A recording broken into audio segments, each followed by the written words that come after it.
বাংলাদেশ মালয়েশিয়ার দ্বিপক্ষীয় সম্পর্ক নতুন উচ্চতায় নেয়ার আশা দুই দেশের সরকার প্রধানের। সংক্ষিপ্ত সফরে ঢাকায় এসে বৈঠক শেষে যৌথ ব্রিফিংয়ে কথা বলেন ডক্টর মোহাম্মদ ইউনূস ও মালয়েশিয়ার প্রধানমন্ত্রী আনোয়ার ইব্রাহিম।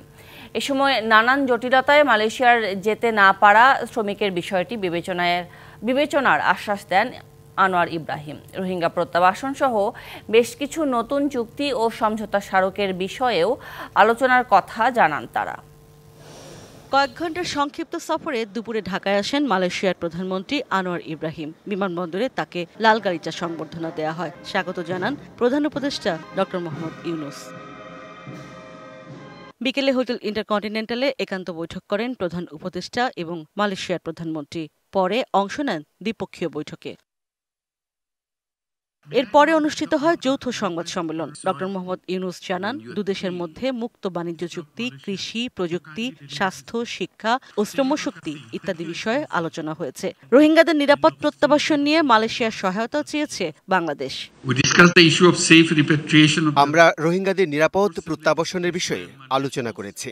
আমরা প্রধানমন্ত্রীকে অনুরোধ জানিয়েছি এ বিষয়টি আসিয়ান ফোরামে তুলে ধরতে। আলোচনা করেছি সহযোগিতার নতুন নতুন ক্ষেত্র বের করতে। কৃষি, জ্বালানি, শিক্ষা, যোগাযোগ, সুনীল অর্থনীতি, প্রযুক্তি, সামরিক ও যুব উন্নয়নে সহযোগিতার চুক্তির বিষয়ে আলোচনা হয়েছে। নতুন প্রাণবন্ত গণতন্ত্রের বাংলাদেশ দেখতে চায় মালয়েশিয়া, এমন মন্তব্য করে মালয়েশিয়ার প্রধানমন্ত্রী আনোয়ার ইব্রাহিম বলেন, এই অঞ্চলকে শান্তিপূর্ণ দেখতে আসিয়ানকে আরও কার্যকর করতে চায় তার দেশ। ASEAN is the most peaceful region in the world. Shea butter ও ভিটামিন ই সমৃদ্ধ Lily glam beauty soap. Lily, always beautiful.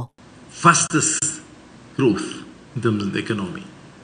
And our relation with our neighbors is excellent. And that is to me important in terms of propelling and giving importance to the economy.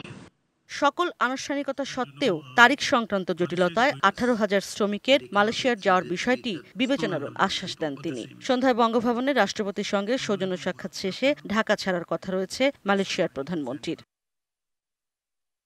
Ishrat Jahan Urmi, DBC news, Dhaka.